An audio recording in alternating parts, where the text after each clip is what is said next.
আচ্ছা, আমরা আজকে টপিক শুরু করি। সেটা হচ্ছে manual testing process. So manual testing প্রসেসের ভিতরে হচ্ছে আমরা কিসের উপর ভিত্তি করে ম্যানুয়াল টেস্টটা করি এবং ম্যানুয়াল টেস্টিং করার বেস্ট এটা কি, সেগুলো নিয়ে আজকে আলোচনা করব। এবং এইটা হচ্ছে আসলে নতুন একটা মডিউলের আমি একটা স্লাইডে অ্যাড করে দিয়েছি, এটা আলাদা স্লাইডে আমরা পরবর্তীতে অ্যাড করে দিব। সো ম্যানুয়াল টেস্টিং প্রসেসটা হলো নর্মালি কিউ এর, তো আমরা আগে থেকে বললাম যে রিকোয়ারমেন্ট অ্যানালাইসিস করতে হয়। সো রিকোয়ারমেন্ট অ্যানালাইসিস করার পর কিছু স্পেসিফিকেশন করতে হয়। স্পেসিফিকেশন বলতে হলো আপনি কোন মডিউলটা করছেন, সেটার সাথে অন্যান্য কোন মডিউল রিলেটিভিটি আছে, এবং সেটার কত ধরনের সিনারিও হতে পারে, পজিটিভ নেগেটিভ অনেক ধরনের যেটা হতে পারে। সো এই জিনিসগুলো স্পেসিফাই হবে যে আপনার যেই নতুন ফিচার ডেভেলপমেন্ট কিংবা মডিউল ডেভেলপমেন্ট বা একটা পুরো সিস্টেমই ডেভেলপমেন্ট হোক না কেন, সেগুলোর যত ধরনের ডিপেন্ডেন্সি আছে সেগুলো স্পেসিফিকেশন অনেক বেশি প্রয়োজন। সো এটা আপনার স্পেসিফাই হতে হবে, কারণ আহ, যখন আপনি টেস্ট কেস লিখবেন, আপনার কাছে যদি ওই ইয়েটা না থাকে, মানে কি বলে স্পেসিফিকেশনটা না থাকে, বা আপনার মাথায় যদি সব ধরনের মডিউল রিলেটেড জিনিসগুলো না থাকে, তাহলে আসলে সমস্যা। সো এটা সবসময় চেষ্টা করবেন প্র্যাকটিক্যাল লাইফে যে আপনারা যখন রিকোয়ারমেন্ট অ্যানালাইসিস হয় তখন ছোট ছোট ট্যাগ আকারে কিংবা একটা ওয়ার্ড দুটো ওয়ার্ড আকারে ওই অ্যানালাইসিসের সময় একটা নোট নিয়ে বসবেন। তো নোট নিয়ে বসে সবসময় লিখে রাখবেন যে আমি এই মডিউলে ইমপ্যাক্ট হতে পারে, বা আমাদের এই মডিউলও, মানে ওই ডিসকাশনের সময় দেখা যায় ডেভেলপার বলেন, ক্লায়েন্ট লেভেল থেকে বলেন, ইভেন কিউএ আপনিও অনেক কিছু হয়তো বা অ্যাডিশনালি অ্যাড করতে পারেন, আপনারও অনেক ডিসকাশন থাকতে পারে, সবার এই জিনিসগুলো নিয়ে ডিসকাশন থাকে।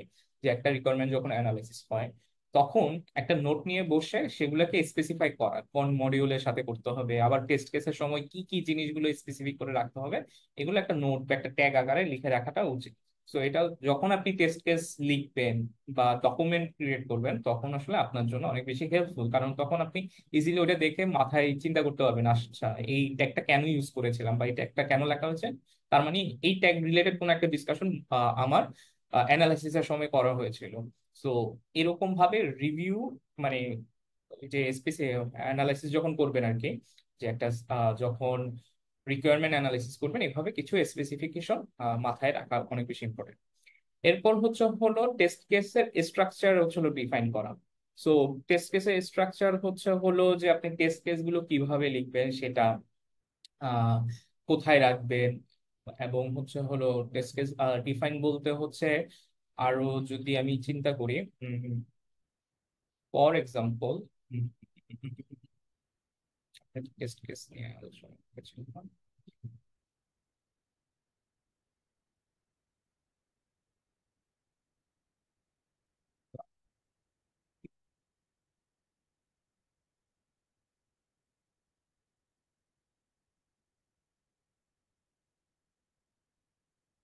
আচ্ছা, সো ধরেন স্ট্রাকচার একটা ওয়েল ডিফাইন্ড স্ট্রাকচার থাকা লাগবে। কাইন্ড অফ আমি টেস্ট কেসের প্রথমে এটা কি সাকসেসফুল না আনসাকসেসফুল এই জিনিসটা লিখে দিচ্ছি, তাহলে সাকসেসফুলি সাইন আপ, এটা একটা টেস্ট কেস। আরেকটা আনসাকসেসফুলি সাইন আপ। এখন ধরেন একটা লিখলেন আপনি সাকসেসফুলি সাইন আপ জার্নি, আরেকটা লিখলেন sign up journey in unsuccessful scenario. মানে অর্থাৎ আপনি যে টেস্ট কেস গুলো সাজাচ্ছেন, এটা আসলে এক একজন এক একটা স্ট্রাকচারে সাজাচ্ছে, যেটা অগোছালো, এবং পরবর্তীতে যদি কোনো টেস্ট কেস আমাদের খুঁজে বের করতে হয় তাহলে আসলে আমাদের জন্য প্রবলেম হবে। এবং এই টেস্ট কেস স্ট্রাকচারটা মানে অনেক বেশি ইম্পর্টেন্ট, কারণ আপনি আহ, হয়তোবা মাঝে মাঝে ফিল্টার করেন, আমরা এখানে থেকে কিন্তু ফিল্টার করতে পারি এটা, যেই কোনো প্ল্যাটফর্মে হোক না কেন, আমরা যদি এক্সেলে করি, টেস্ট রেল বা জেফায়ারে যাই করি না কেন, আমরা ফিল্টার করতে পারি। সো ওয়ার্ড দিয়ে ফিল্টার করা, বা আমার ইনিশিয়াল যে স্ট্রিং ভ্যালু বা কি বলে লেটার আছে সেটা দিয়ে আমরা অনেক সময় ফিল্টার করি। সো আমাদের একটা ওয়েল ডিফাইন স্ট্রাকচার থাকা উচিত। যেমন আরেকটা ফর এক্সাম্পল যদি আমি আমাদের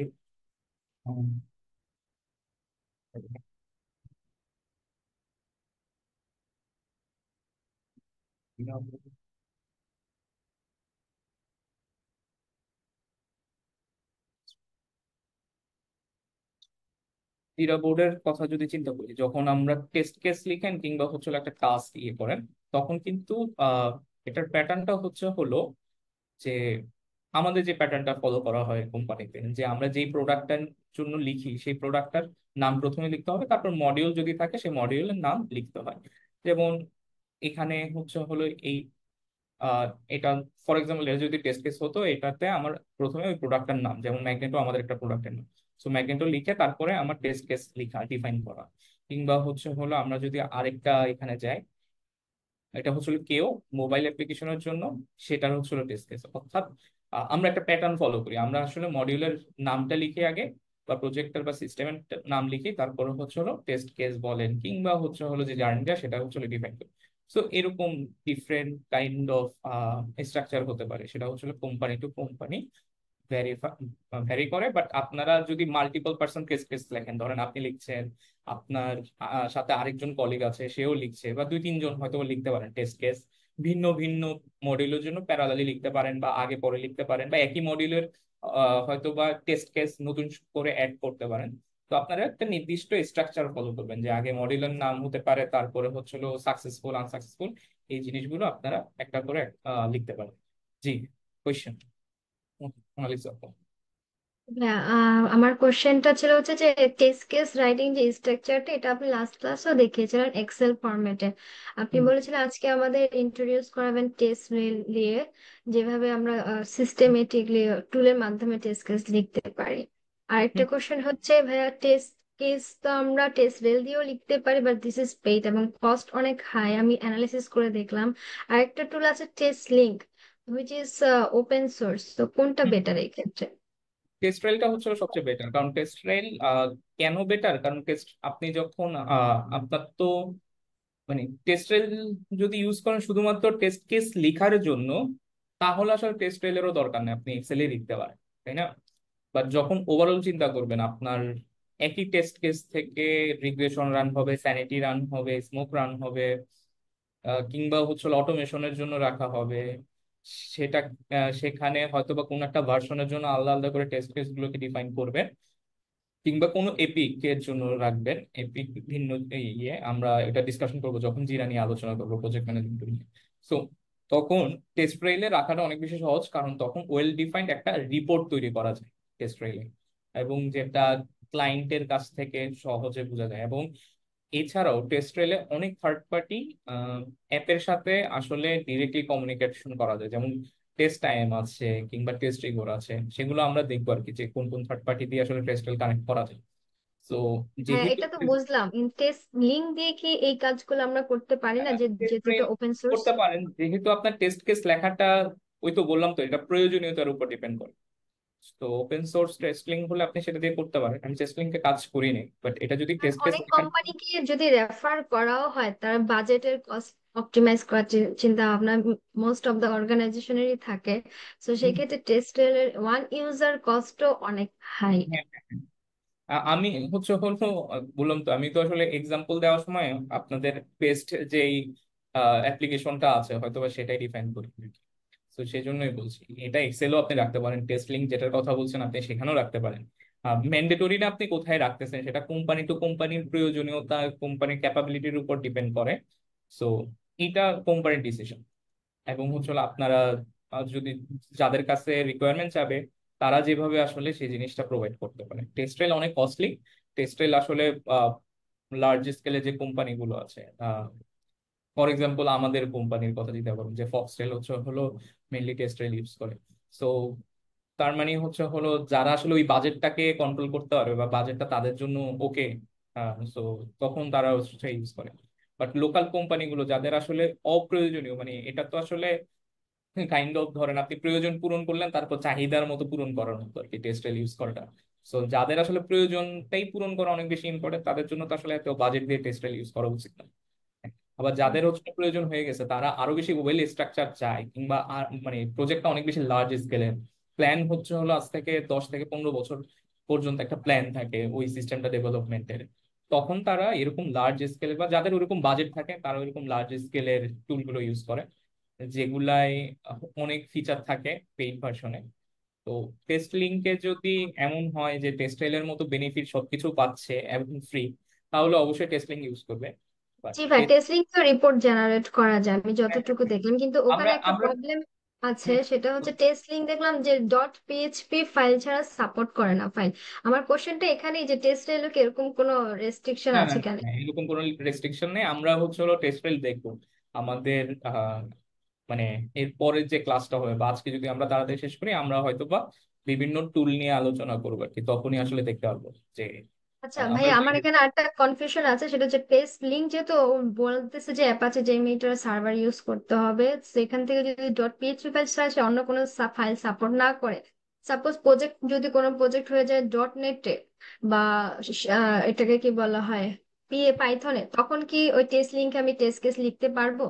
সাপোর্ট করবে? আমি একটা টেস্ট লিঙ্কে কাজ করি না, আমি একটু দেখি তার কোয়েশ্চেন অ্যান্সার দিতেছি একটু পরে।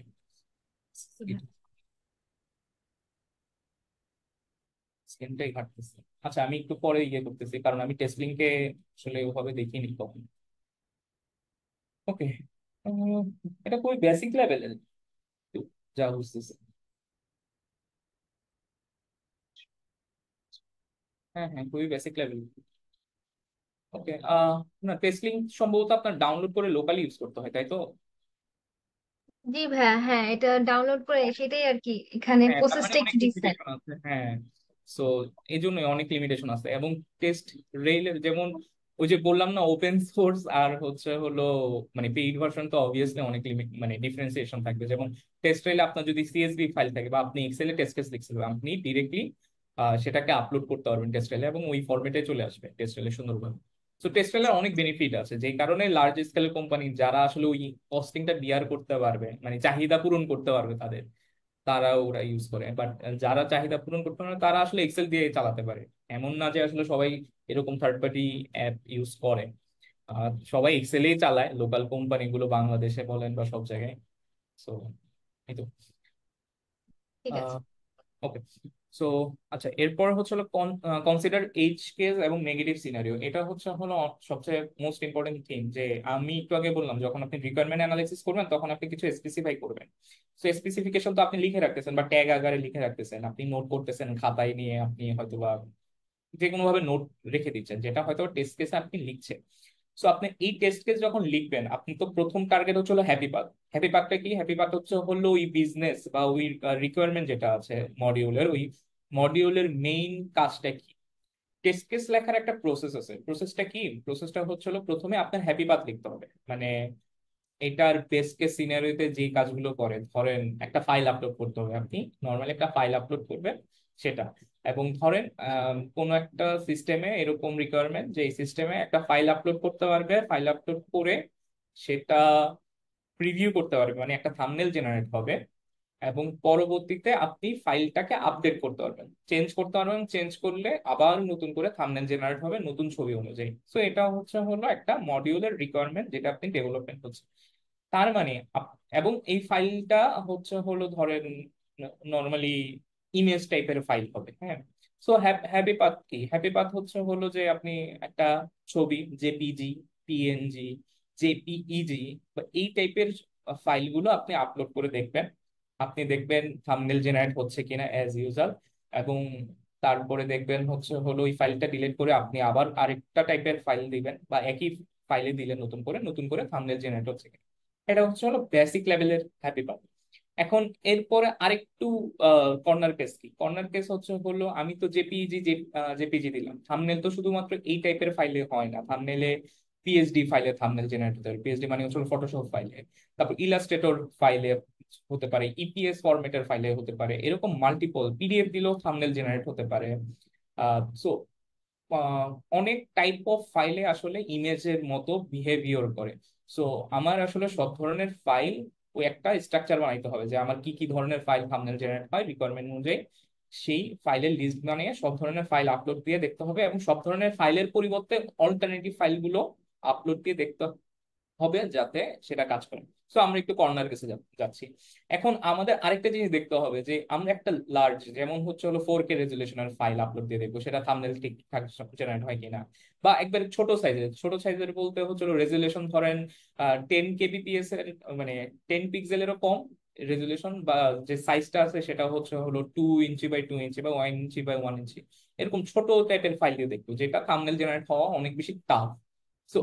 তার মানে আপনি প্রথমে হ্যাপি পাথ মানে পজিটিভ কেস ইয়ে করছেন, তারপরে এটা এজ কেস দিচ্ছেন। এজ কেস মানে হচ্ছে হলো কর্নার কেস আর কি, যে যেগুলাই থাম্বনেল জেনারেট হবে বাট সেগুলো হচ্ছে অ্যাজ ইউজুয়াল সিনারিওতে আসার কথা না, সেটা লিখছেন। নেগেটিভ সিনারিও কি, যে ফাইলগুলোতে আসলে থাম্বনেল জেনারেট হয় না, ধরেন আপনি MP4 টাইপের বা MKB ফাইল দিলেন, বা MKB হয়, সরি থাম্বনেল জেনারেট হয়, MP4 হয়, MP3 দিলেন, অডিও ফাইলগুলো দিলেন, কিংবা হচ্ছে হলো এক্সেল দিলেন, কিংবা হচ্ছে হলো ডক দিলেন, এই ধরনের ফাইলগুলো আপনি দিয়ে দেখলেন যে আসলে আপনার থাম্বনেল জেনারেট হচ্ছে কিনা। সেখানে যদি কোনোভাবে থাম্বনেল জেনারেট হচ্ছে বা ডিফল্ট কোনো কিছু আসে, তার মানে সেখানে ইস্যু আছে। অর্থাৎ পজিটিভ নেগেটিভ দুইটাই চেক করতে হচ্ছে। প্রথম সিনারিও হচ্ছে হলো আপনার হ্যাপি পাথ, সবকিছুই পজিটিভ। দ্বিতীয় সিনারিও হচ্ছে হলো এজ কেস বা কর্নার কেস বলা হয়, যেটা হচ্ছে হলো হ্যাপি পাথেরই অংশ, অর্থাৎ যে লজিকে কাজ করার কথা সেটারই কর্নার কেস। থার্ডলি হচ্ছিল নেগেটিভ কেস, মানে যেটাতে ইনভ্যালিড সিনারিও গুলো ইয়ে করা হয়। জি, কোয়েশ্চেন। যে কনসিডার এজ কেস, এই জিনিসটা ক্লিয়ার হয়নি ভালো করে, এটা যদি এটা একটু এক্সাম্পল হচ্ছে দিয়ে বোঝাতেন। কর্নার কেস, যেটা বললাম থাম্বনেল তো জেনারেট হয় ধরেন জেপিজি বা PNG ফাইল দিয়ে, মানে আমরা যে ছবি দেখি আর কি সেই ফাইল দিয়ে, হ্যাঁ।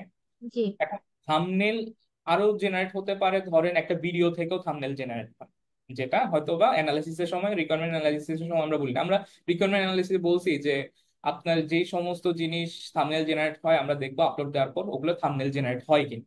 হ্যাঁ, তো তার মানে হচ্ছে হলো আমি ফাইল তো আমরা প্রথমে বেসিক ফাইলগুলো দিয়ে দেখবো যেগুলাই থাম্বনেল থাকে।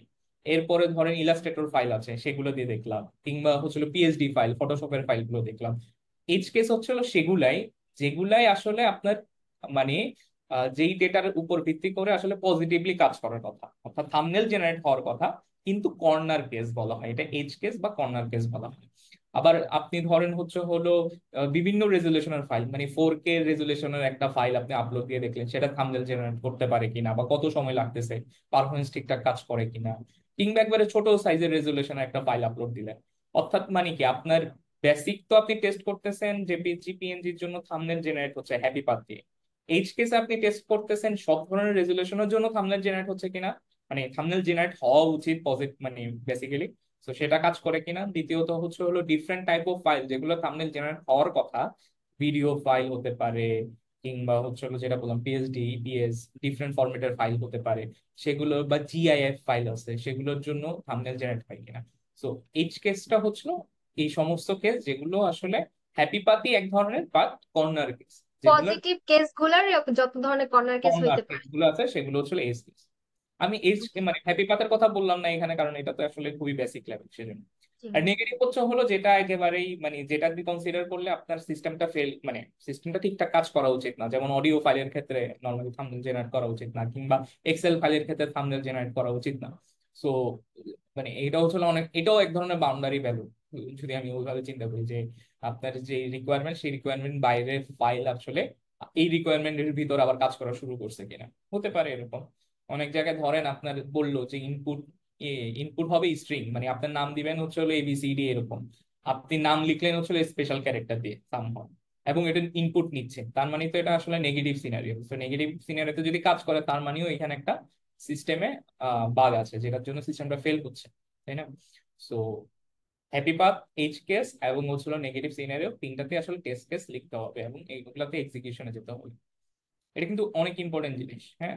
যখন টেস্ট কেস লিখবেন এগুলো মাথায় রাখতে হবে এবং এগুলো সিকোয়েন্সলিও মাথায় রাখতে হবে। এখন ধরেন আপনি ফিচার অ্যানালাইসিস করার পর প্রথম দিক থেকে শুরু করে দিলেন যে কিভাবে আসলে এজ কেস লিখবো, নেগেটিভ কেস লিখবো, এটা অনেক বেশি হয়। এবং এটার জন্য আসলে কিউএদের মাঝে মাঝে বকা খেতে হয়। ধরেন এজ কেস এবং কর্নার কেস লিখতে লিখতে আপনি ভুলেই গেছেন হ্যাপি পাথকে, মানে আপনি PSD দিয়ে আপলোড দিলেন, বিভিন্ন রেজলিউশনে দিয়ে আপলোড দিলেন, কিন্তু আপনি নর্মাল যে ফাইল আছে জেপিজি দিয়ে ওটাই আপলোড দিতে হয়তো ভুলে গেছেন, মানে এত কর্নার সিনারিও আপনি চিন্তা করা শুরু করলেন। সো এটা হিউম্যান সাইকোলজি অনেকটা কাইন্ড অফ, যে আমরা আসলে সবসময় খুব বেশি কর্নার কেস নিয়ে চিন্তা করি।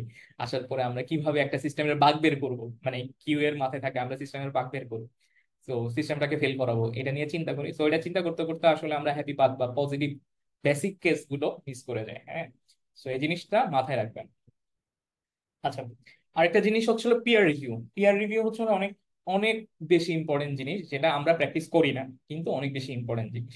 সো পিয়ার রিভিউটা কি, আপনারা যদি ডেভেলপারদের সাথে, কোনো ডেভেলপার থাকে বা যারা হয়তো বা ডেভেলপমেন্ট প্রসেস সম্পর্কে জানেন না, যেটা হয় আর কি, যে আমরা তো হচ্ছে হলো বিভিন্ন ভার্সন কন্ট্রোলিং সিস্টেম ইউজ করি, গিট হাব, গিট ল্যাব, বিট বাকেট, এরকম অনেক ভার্সন কন্ট্রোলিং সিস্টেম আছে যেগুলোতে আসলে আমরা কোড আপলোড করি।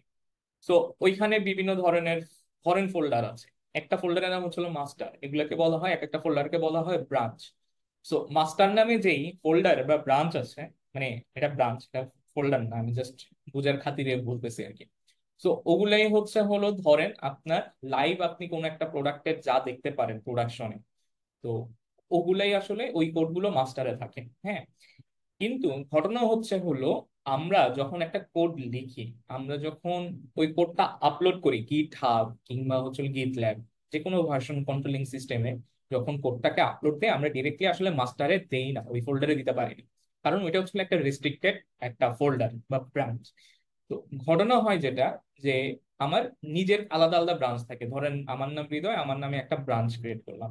সো আমি আসলে রিকোয়েস্ট করি যে আমার কোড যাতে মাস্টার ফোল্ডারে বা মাস্টার ব্রাঞ্চে নিয়ে যাওয়া হয়, এটাকে বলা হয় পিআর রিকোয়েস্ট অথবা মার্জ রিকোয়েস্ট। হ্যাঁ, মার্জের জন্য, মাস্টারের সাথে মার্জের জন্য রিকোয়েস্ট করা হয়, কিংবা হচ্ছিল পুল রিকোয়েস্ট করা হয়, পিআর রিকোয়েস্ট করা হয়। সো এই রিকোয়েস্টটা দেওয়ার পরে যেটা হয়, আমি তো একা ডেভেলপার না, আমার সাথে আরো 5-6 জন ডেভেলপার আছে।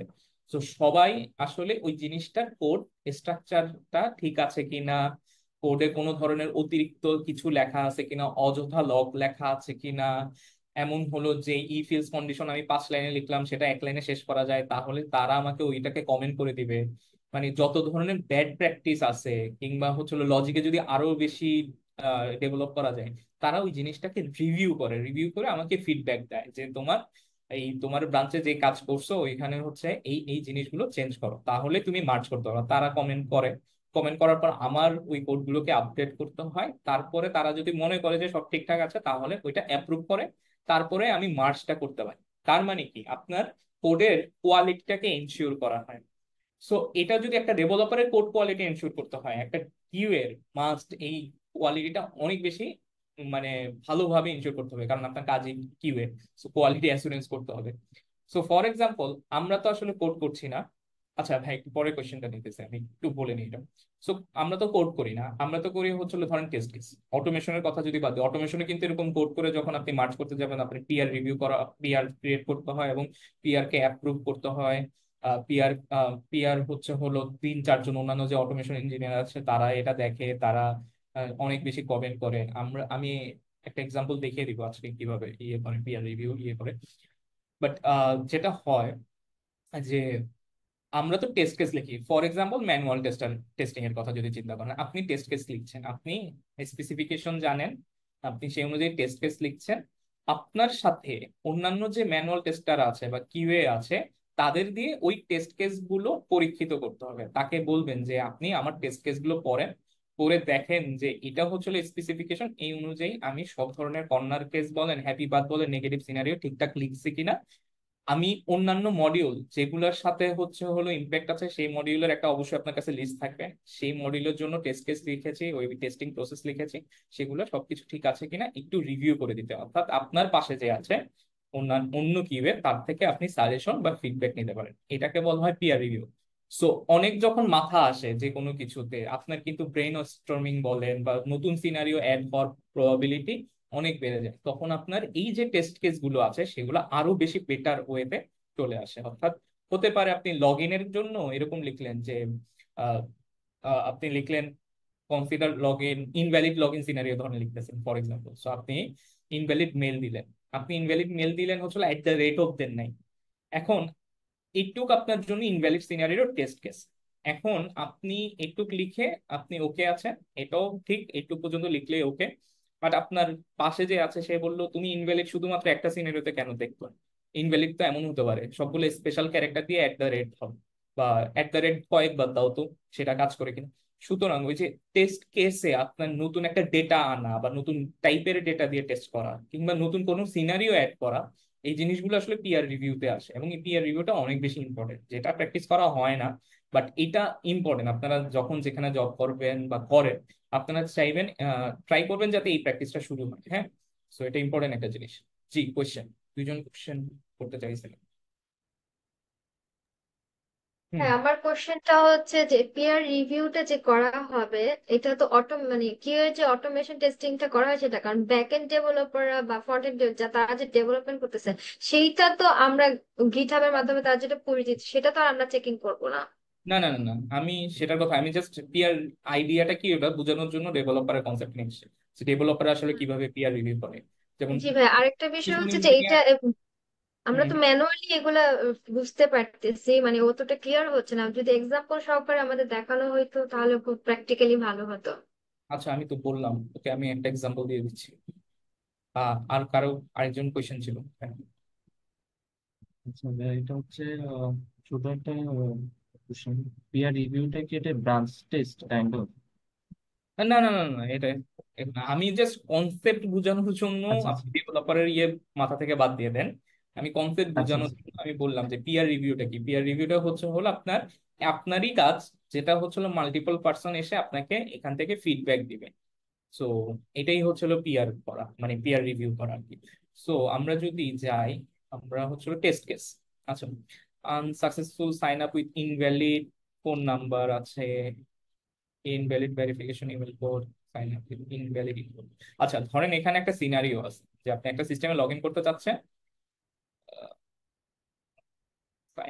Successful log in, unsuccessful log in with invalid email.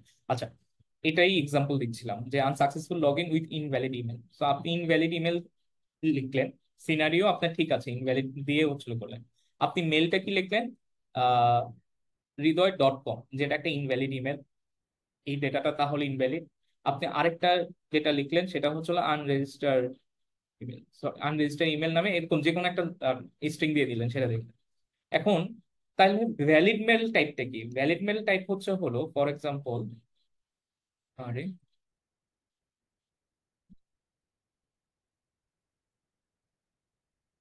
ধরেন আরেকটা ইয়ে দিন। সো আপনি আসলে দুইটা পর্যন্ত লিখছেন। তো আপনি ধরেন আমার পাশে আরেকজন আছে কিউএ, তো তাকে বললাম যে ভাই আপনি একটু দেখে দেন তো আমার টেস্ট কেস গুলো ঠিক আছে কিনা, বা যে ডেটা দিয়ে আমি টেস্ট করবো সেটা ঠিক আছে কিনা। সে আমার এই টেস্ট কেসটা পড়তেছে ফর এক্সাম্পল। তো সে পরে দেখলো এটা unsuccessful log in with invalid email আছে, এবং unsuccessful log in with invalid ইমেলের জন্য আমি একটাই টেস্ট কেস রাখছি। Very good. তো আমি এটা পড়লাম, নেভিগেট টু হচ্ছে হলো একটা লগ ইন ইউআরএল থাকবে, তারপর লগ ইন মডিউলের জন্য ইউআরএল ঠিক আছে কিনা সেটা চেক করলাম। এন্টার ইনভ্যালিড ইমেল অ্যাড্রেস দিচ্ছি। তো ইনভ্যালিড ইমেল অ্যাড্রেস আমি কি কি কি ইমেল অ্যাড্রেস দিয়ে টেস্ট করবো? একটা হচ্ছে হৃদয়.com, যেখানে কিছু নাই, সেটা একটা ইনভ্যালিড। তারপর এখানে র্যান্ডম একটা স্ট্রিং লিখলাম, আনরেজিস্টার্ড ইমেল, মানে যে কোনো স্ট্রিং এবিসিডি যা ইচ্ছা লিখতে পারবো, সেটার জন্য আমাকে এরর দেখাইলো। তো আমি বললাম যে তার মানে ভ্যালিড ইমেল। ভ্যালিড ইমেল হচ্ছে হলো, নর্মালি যদি আমি চিন্তা করি, ভ্যালিড ইমেলটা হচ্ছে এরকম যে hৃদয়@gmail.com, এটা একটা ভ্যালিড ইমেল। তো ও বললো এটা দিলে তো আসলে ঠিকঠাক কাজ করবে। এখন যদি আমরা এরকম করি যে এখানে মাল্টিপল আমি দিলাম, কারণ এখানে থাকা হচ্ছে হলো ভ্যালিড, মাল্টিপল দিলে কি কাজ করবে? এটা তো একটা ইনভ্যালিড ইমেল। আমি কি এই সিনারিও চেক করছি? চেক করি নাই, এখানে লিখে নেই। সে আমাকে বললো যে তুমি চাইলে আরো অনেক কিছু অ্যাড করতে পারো ইনভ্যালিড সিনারিওর জন্য। ধরো এরকম ইয়ে দিল, স্পেশাল কিছু ক্যারেক্টার দিল, তারপরে হচ্ছে @gmail.com।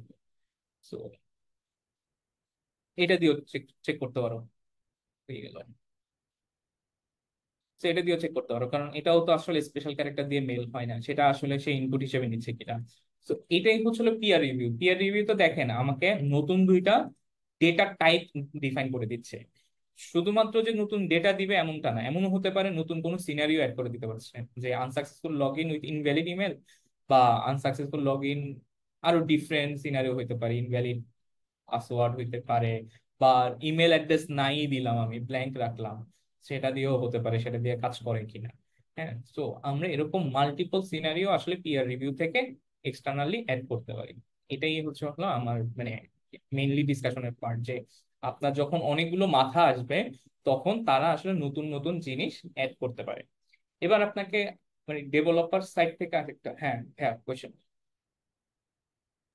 ভাই আমার যদি আমি আপনাকে এখন একটু, মানে আপনি যদি আমার কাছ থেকে পিয়ার রিভিউ চাইতেন, আমি যেমন একটা জিনিস অ্যাড করতাম যে এই টেস্ট কেসটার মধ্যে আমি হচ্ছে ওই হেডারটা যেটা আছে এটা স্টিকি করে দিলে বেটার হতো, মানে এরকম টাইপেরই তো ব্যাপারটা, তাই না? হ্যাঁ হ্যাঁ হ্যাঁ হ্যাঁ। তো এটা আমার দরকার বলছেন স্টিকি করে দেওয়ার জন্য। হ্যাঁ হতে পারে, এটাও একটা ইয়ে, মানে এই যে টেস্ট কেস লিখছে তার স্ট্রাকচারে চেঞ্জ করা দরকার আপাতত এখানে না যে। হ্যাঁ এটাও একটা ইয়ে হচ্ছে যে আপনার টাস্ক দিল, আপনার এই স্প্রিন্টের একটা কাজই হলো যে আপনি এটার স্ট্রাকচার ঠিক করেন। আপনি স্ট্রাকচার ঠিক করছেন, এরপরে আমার পাশের মানুষকে দেখালাম, দেখো তো এই স্ট্রাকচার ঠিক আছে কিনা, আমি এভাবে টেস্ট কেস লিখতে চাচ্ছি। তো আপনি ধরেন ওই পাশের মানুষটা, আপনি বললেন যে ভাই আপনি এটাকে ফ্রিজ করে দেন, তার মানে এটা বেটার আইডিয়া। তো এইরকমই আসলে ফিডব্যাক গুলো আসে, এটা শুধুমাত্র টেস্ট কেস না, আপনি টেস্ট কিভাবে করবেন সেখানেও হতে পারে। পিয়ার রিভিউটা আসলে এরকমই। ক্লিয়ার? হ্যাঁ জি ভাই, আমি বুঝতে পারছি আপনি যেগুলো বলছেন, মানে জাস্ট আমি একটা এক্সাম্পল হ্যাঁ দিলাম হ্যাঁ আর কি। হ্যাঁ। থ্যাংক ইউ ভাই, এটা একটা গুড এক্সাম্পল ছিল আর কি। আর কোনো কোয়েরি, কারো কোয়েশ্চেন? কি ভাইয়া, পিয়ার রিভিউটা কি এভাবে আমরা এক্সেল শিটে যে টেস্ট কেসটা লিখতেছি সেটা একজন একজনকে কোয়েরি করে ক্লিয়ার হয়ে নিবে সেটা, নাকি গিটহাবের না না গিটের না, আপনি মাধ্যমে? গিটহাবে যাচ্ছেন কেন? আমি আমি মানে আমি জাস্ট বোঝানোর জন্য আমি গিটহাবের কথা বললাম আর কি। আমি জাস্ট আচ্ছা। বলতেছি পিয়ার রিভিউটা হচ্ছে হলো আপনি যে কাজ করতেছেন সেটা মাল্টিপল পার্সন দিয়ে ভেরিফিকেশন করানোটাই পিয়ার রিভিউ। আপনি যদি ম্যানুয়াল টেস্টার হন, আপনার তো গিটের সাথে কোনো সম্পর্ক নেই। আপনি হ্যাঁ ম্যানুয়াল হ্যাঁ টেস্টার সেটাই। হলে আপনার আশেপাশে যে ম্যানুয়াল টেস্টার আছে বা যে টেস্ট কেস লিখতেছে, যে একই টাইপের কাজ করে, তাকে দিয়ে টেস্ট করাবেন। ডেভেলপার যেমন আরেকজন ডেভেলপারকে দিয়ে পিয়ার রিভিউ করাবে, একটা কিউএ অটোমেশন ইঞ্জিনিয়ার আরেকটা কিউএ অটোমেশন ইঞ্জিনিয়ারকে দিয়ে পিয়ার রিভিউ করাবে। এটাই হচ্ছে হলো প্র্যাকটিস। হ্যাঁ, গিটহাবে যে আমি হচ্ছে হলো একটা কনসেপ্ট বোঝানোর জন্য ইয়ে করছি। এখন তো আমার দেখাইতে ভয় লাগতেছে, আমি একটা জিনিস দেখাবো ভাবছিলাম। আবার এটারে গিটহাবের সাথে রিলেট করে ফেলবেন। যেমন ফর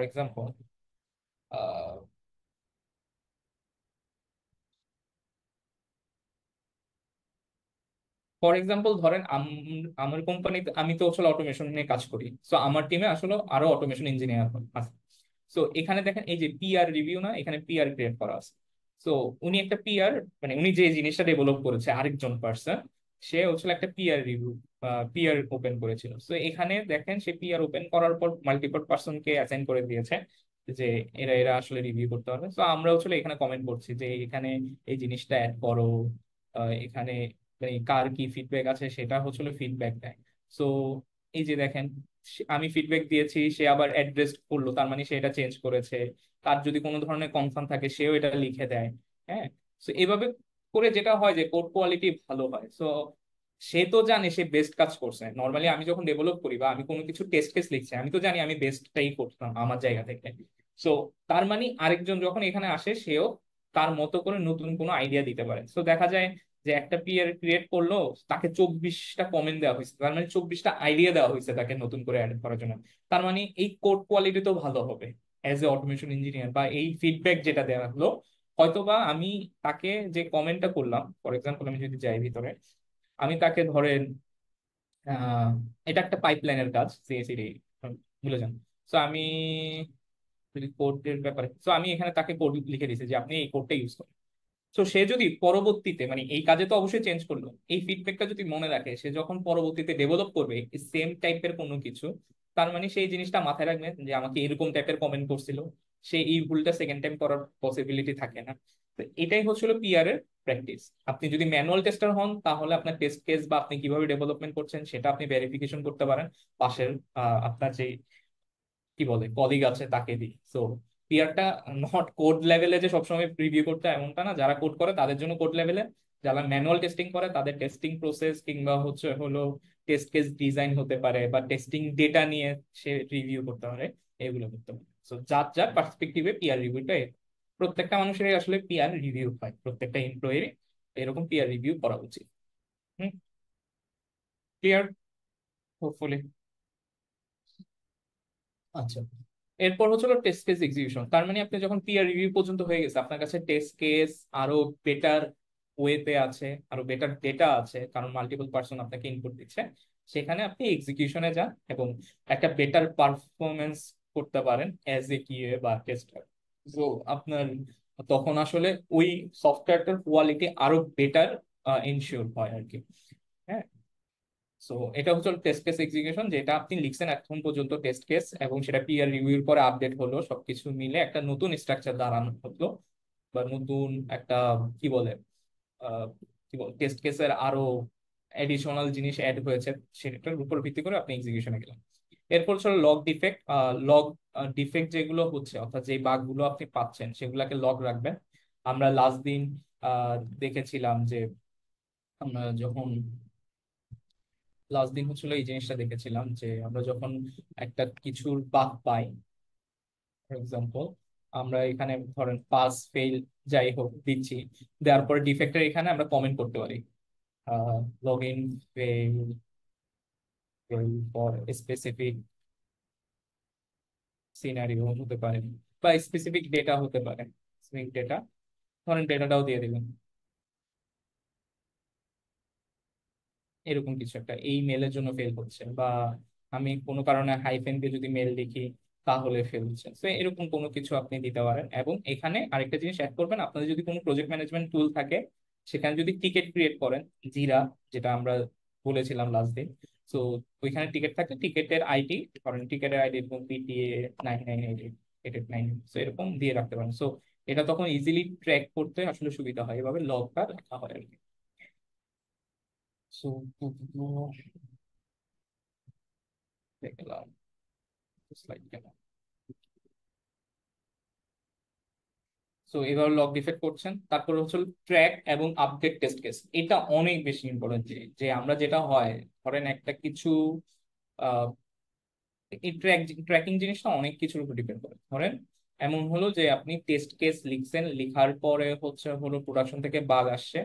সো আপনার তখন সাথে সাথে যাতে বের করতে পারেন যে এই টেস্ট কেস আসলে আপনি আপনার কাছে যখন কিউ এনভায়রনমেন্টে আসছিল বা স্টেজিং এনভায়রনমেন্টে আসছিল, তখন আপনি আসলে সেই জিনিসটাকে প্রপারলি টেস্ট করছেন কিনা, সেখানে টেস্ট কেস আছে কিনা, তো আপনি যাতে ওইটাকে সহজে ট্র্যাক করতে পারেন। এই জন্যই আসলে স্ট্রাকচারটা, ওয়েল ডিফাইন স্ট্রাকচার দরকার, এবং স্ট্রাকচার থাকলে আপনি ইজিলি ওই জিনিসটা ট্র্যাক করতে পারবেন।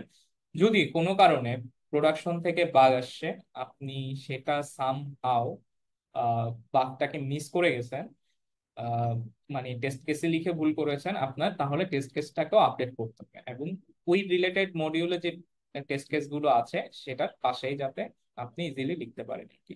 সো আপনাকে এভাবে ট্র্যাকিং করতে হবে। আবার আরেকটা ট্র্যাকিং জিনিসটা কি, ধরেন বাংলাদেশে বেশিরভাগ সফটওয়্যার কোম্পানি তো ক্লায়েন্ট লেভেলে বাইরে থেকেও আসে, যেমন ধরেন বেশিরভাগই হচ্ছে ইউএস এর ক্লায়েন্ট, ইউকে বা অস্ট্রেলিয়ান ক্লায়েন্ট। সো ডেনমার্কের ক্লায়েন্ট আছে, এদের অফিস আওয়ার আমাদের অফিস আওয়ার আসলে সেম না। তো আমরা তো আসলে 10টা থেকে 6টা অফিস। ধরেন সিনারিওটা এমন হলো, তারা তো আসলে রাতে 10টা বাজে অফিস শুরু করে, কারণ তারা 12 আওয়ার্স আমাদের সাথে ডিফারেন্ট আর কি। তো ধরেন রাতে 9টা 10টা বাজে, তখন আপনার অফিস আওয়ার নাই। এমন হতে পারে কোনো একটা ডকুমেন্ট বা কোনো একটা টেস্ট কেস সে হচ্ছে হলো জানতে চাচ্ছে ক্লায়েন্ট লেভেল থেকে, যে আচ্ছা আমার ওই ডকুমেন্টটা দাও বা ওই টেস্ট কেসটা দাও।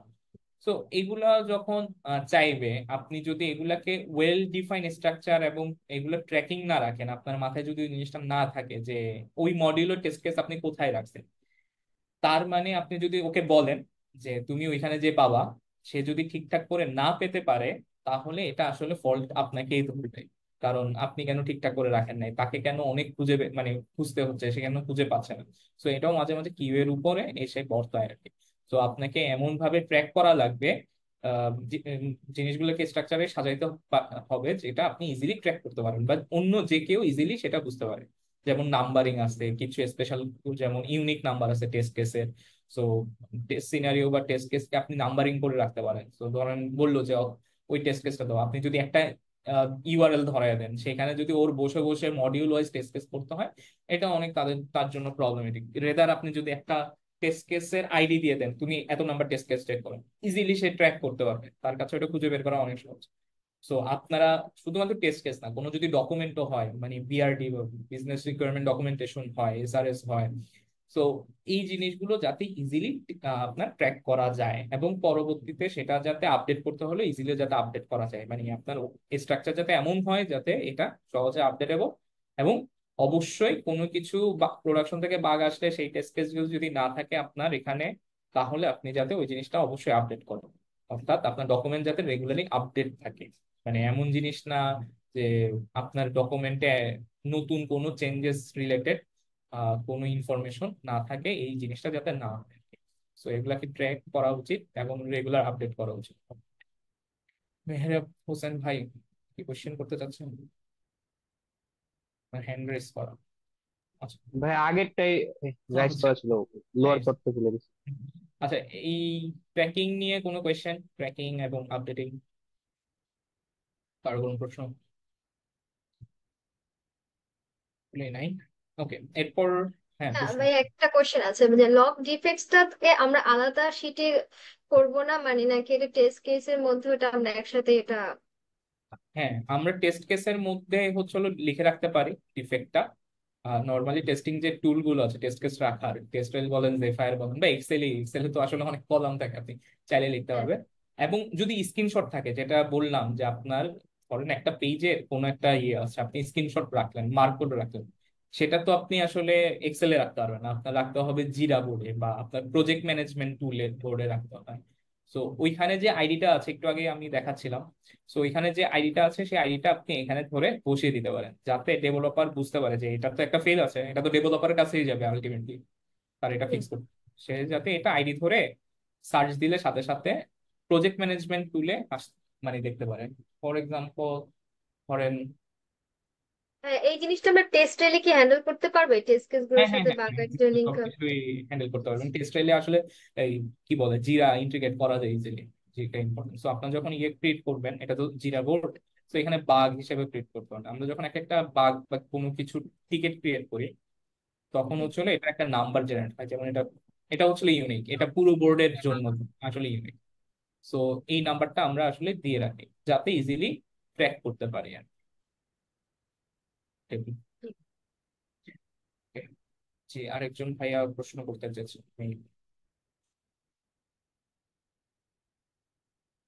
আচ্ছা, ভাইয়া এরপর হ্যাঁ ভাইয়া ভাইয়া বলেন।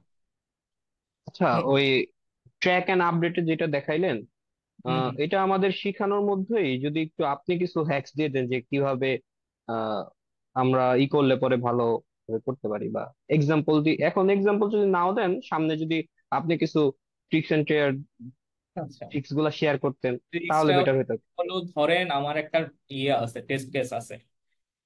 আহ ফর এক্সাম্পল, এখানে আনসাকসেসফুল সাইন আপের অনেকগুলো আনসাকসেসফুল সিনারিও আছে, এগুলো কিন্তু সবগুলো আনসাকসেস।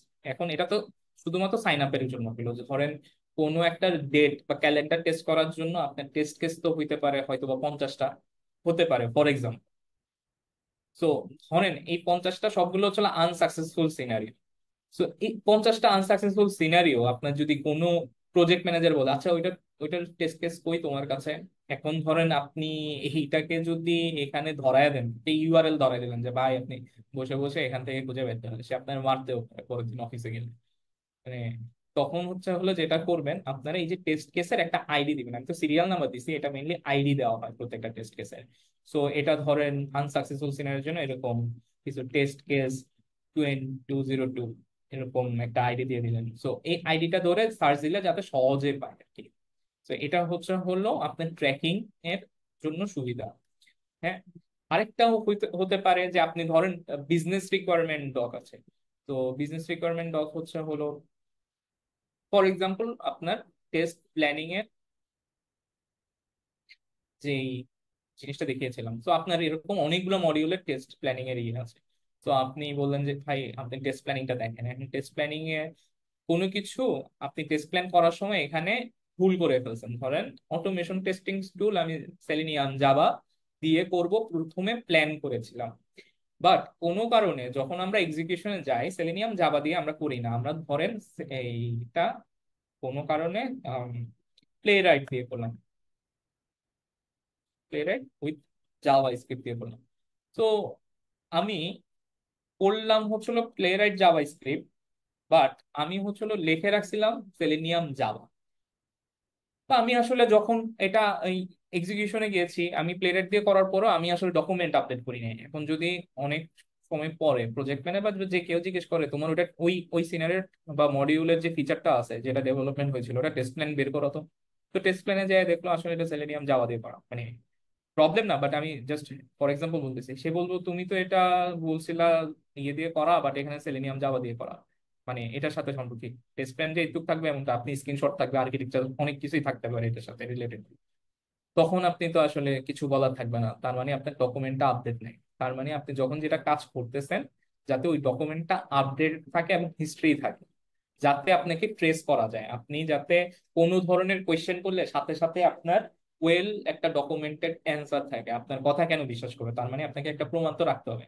এই জিনিসটাই বলা যে আপনি ট্র্যাক রাখবেন, এমন ভাবে জিনিসগুলোকে রাখবেন যাতে ট্র্যাক করা যায়, এবং সবকিছুরই ট্র্যাক রাখবেন যে কখন কোথায় কোন এমনও হয় আমরা হচ্ছিল যখন একটা মডিউল ডেপ্লয়মেন্ট দেই তখন আমাদের রিলিজ একটা ইয়ে দিতে হয়, কি বলে, রিলিজ ফিচারের একটা লিস্ট দিতে হয় যে আমরা কোন কোন ফিচার গুলো রিলিজ দিচ্ছি এই স্প্রিন্টের জন্য। ফর এক্সাম্পল, আমার এখন স্প্রিন্ট হচ্ছে হলো 21 ফর এক্সাম্পল, বা 22, যাই হোক 21 ধরেন আমার এখন স্প্রিন্ট নাম্বার।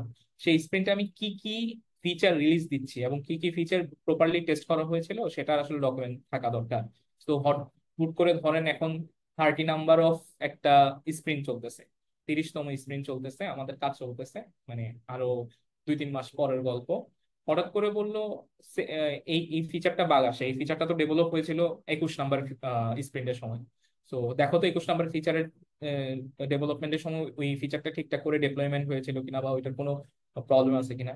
তো আপনি তখন ওই ডকুমেন্টটা অন করে দেখতে পারবেন যাতে ওইখানে রিলিজ ফিচার গুলো নিয়ে আসলে ঠিকঠাক ডিটেলস দেওয়া আছে কিনা। যদি না থাকে তাহলে অবশ্যই আপনাকে কোশ্চেন করবে। সুতরাং আপনার যখন রিলিজ হয় বা যে কোনো সিনারিওতে কোনো একটা কিছু চেঞ্জ হচ্ছে সেটা যাতে ওয়েল ডকুমেন্টেড থাকে, যাতে ওইটা যে কেউ পরবর্তীতে ইজিলি ট্রেস করতে পারে এবং ইজিলি ট্রেস করে যাতে বুঝতে পারে না এখানে চেঞ্জ হচ্ছে, আপনাকে যাতে প্রশ্নবিদ্ধ না করতে পারে। হ্যাঁ, তো এটা হচ্ছে ইম্পর্টেন্স, এটাই বলছি।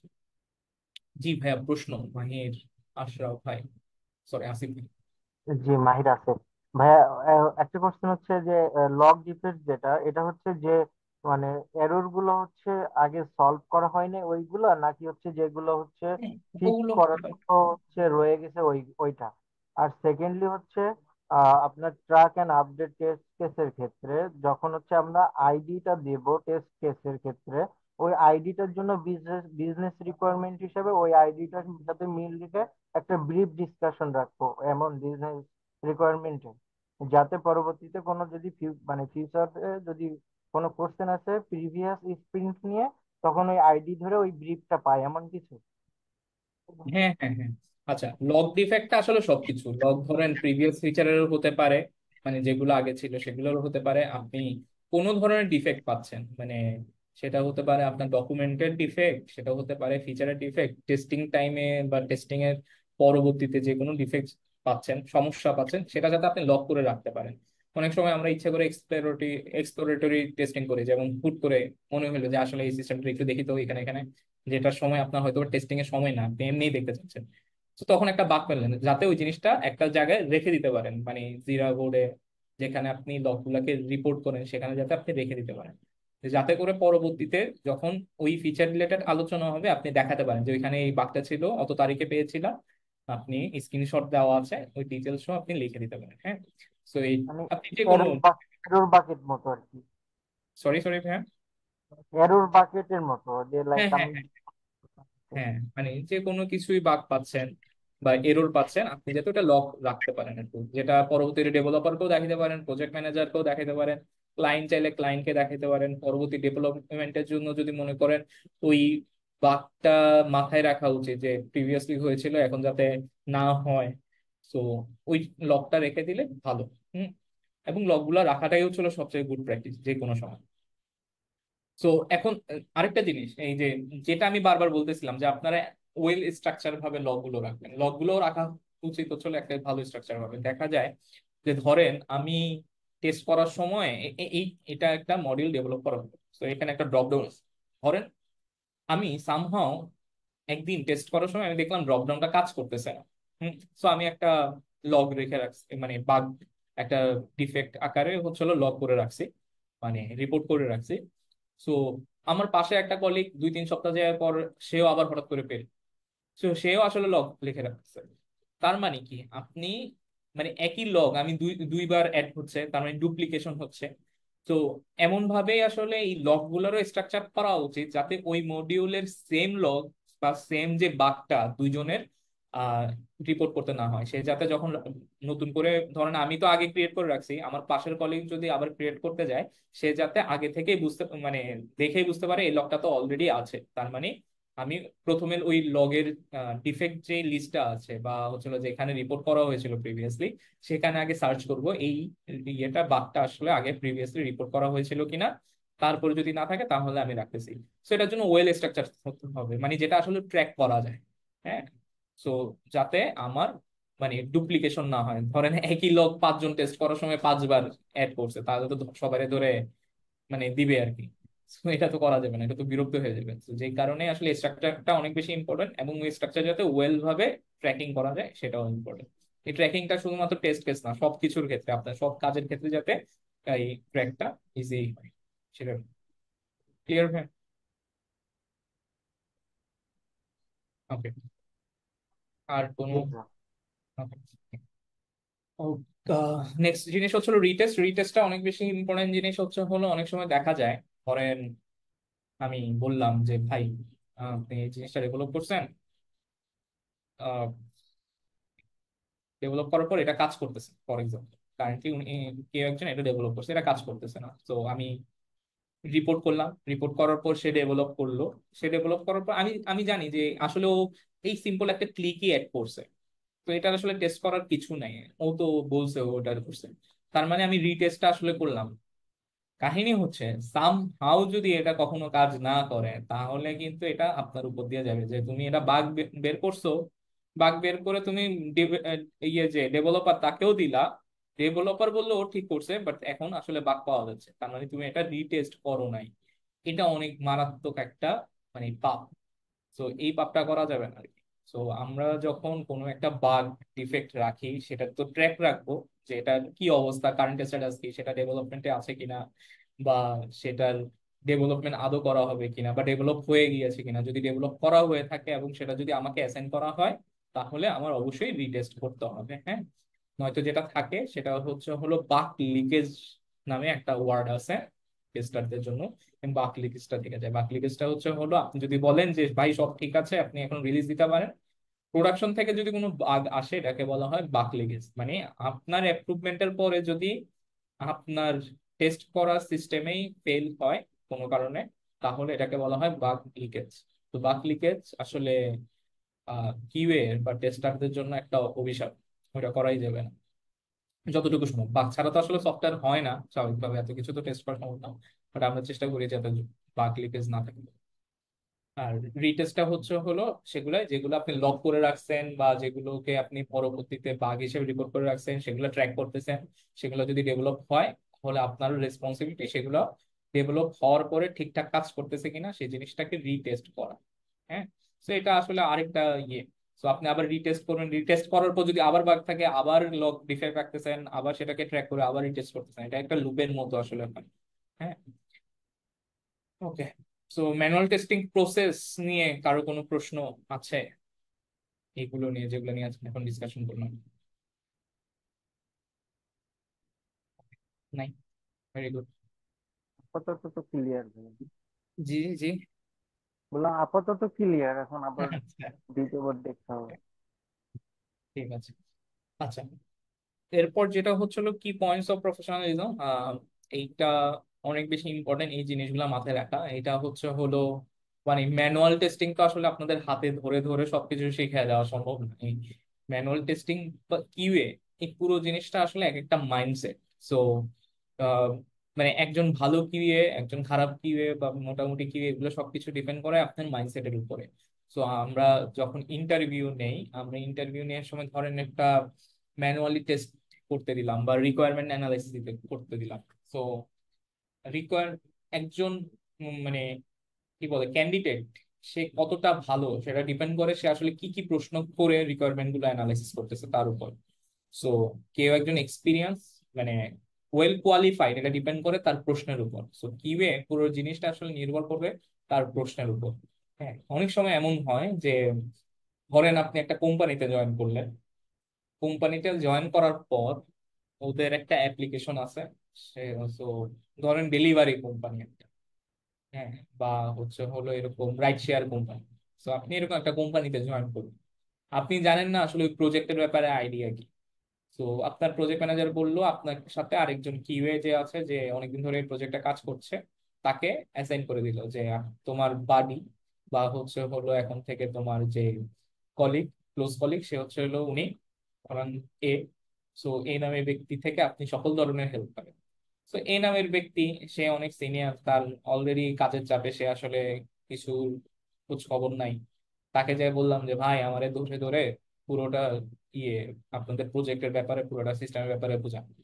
তো এটা যদি বলি তাহলে সে আমার মাইক দিতে পারে, সেটা বলাই যাবে না তাকে। তার মানে সে আমাকে প্রথমে একটা ব্রিফ দিবে যে এই সিস্টেমটা হচ্ছে হলো, সে যদি ভালো কলিগ হয়, তার কাছে যদি হাতে অনেক সময় থাকে, সে আমাকে হয়তোবা মোটামুটি মডিউল সম্পর্কে ভালো পরিচয় দিবে, আমাকে একটা ডকুমেন্টেশন ধরায় দিবে যে ডকুমেন্টেশন পড়ে পড়ে আমি পাচ্ছি। আবার এমনও সিনারিও হয়, ওর্স্ট কেস সিনারিও যেটা অনেক বেশি রেগুলার, সে বলবে আরে তুমি এটা বুঝো না, এটা হচ্ছে হলো একটা পাঠাওর মতো, এটা ডেলিভারি একটা রাইড শেয়ারিং কোম্পানি, এটা পাঠাও উবারের মতো। এরপরে আপনার আর কিছু বললো না, এটাই হচ্ছিল সর্বোচ্চ পরিমাণ রিকোয়ারমেন্ট তার পক্ষ থেকে দেওয়ার মতো। তো তার মানে কি, আপনি পাঠাওর মতো উবারের মতো হলে এটা তো মানে এর বাইরে কিছু নাই। বা আপনার কাছে তো একটা অ্যাপ আছে, সেই অ্যাপ দেখে আপনি কি বুঝবেন? তখন আসলে ওই অ্যাপটাকেই প্রশ্ন করতে হয় যে এই অ্যাপে কোথায় কি আপনার মাথায় তখন মানে থাকে যে, থাকতে হবে যে আমি কি কি প্রশ্ন করতে পারবো সেই অ্যাপ সম্পর্কে জানার জন্য। তো আপনি যদি ওই ভাইয়ার কাছে যে বলেন ভাই আমাকে সব বুঝাইয়া দেন, এটা তার জন্য অনেক বেশি টাফ এবং বিরক্তিকর। রেদার আপনি যদি যে বলেন যে ভাই আমার কিছু প্রশ্ন আছে, সেই প্রশ্নগুলোর উত্তর দেন, আপনি 4, 5টা বা 10টা প্রশ্ন নিয়ে গেলেন যে এটা কিভাবে হয়, ওইটা কোথায় আছে, এই ধরনের সিস্টেম আছে কিনা, So, মানে আপনার এই ধরনের রিকোয়ারমেন্ট আছে কিনা এই প্রজেক্টের ক্ষেত্রে, এই প্রশ্নগুলো করেন, তাহলে সেই ইজিলি দেখা যাবে হ্যাঁ না উত্তর দিয়ে, বা যদি থাকে কোথায় গেলে আপনি ফিচারটা টেস্ট করতে পারবেন সেই জিনিসগুলো আপনাকে বলে দিতে হবে। তার মানে এই জিনিসটা হচ্ছে হলো আপনার প্রফেশনালিজম বা আপনার এক্সপিরিয়েন্স বা আপনার স্মার্টনেস। হ্যাঁ, তো আমরা অনেক সময় এটা বলি ওয়ার্ক স্মার্টার নট হার্ডার। তো এটাই হচ্ছে হলো আপনি কতটুকু এক্সপিরিয়েন্স বা আপনি কতটুকু স্মার্ট, সেই জিনিসগুলো ওই প্রশ্নের উপর ডিপেন্ড করে। তো আপনাকে অনেক বেশি প্রফেশনাল হতে হবে, এক। দ্বিতীয়ত হচ্ছে হলো আহ উম, নতুন যখন জয়েন করেন তখন হচ্ছে হলো মানে কোয়েশ্চেনটা অনেক বেশি ইম্পর্টেন্ট।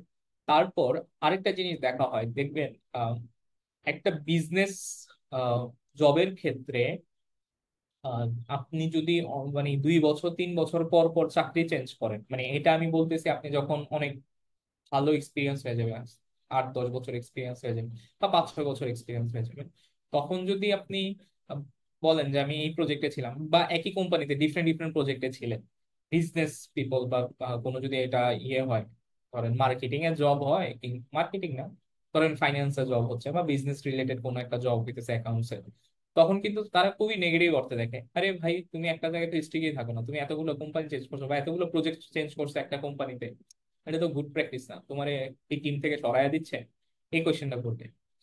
আর এই কিউ এর ক্ষেত্রে বা সফটওয়্যার ইন্ডাস্ট্রির ক্ষেত্রে আপনি যদি মাল্টিপল কোম্পানি মানে ইয়ে করেন, ধরেন একটানা আপনি 15 বছর একটা কোম্পানিতে থাকেন বা একটানা 7-8 বছর একটা কোম্পানিতে আছেন, এটা আপনার জন্য নেগেটিভ ইমপ্রেশন।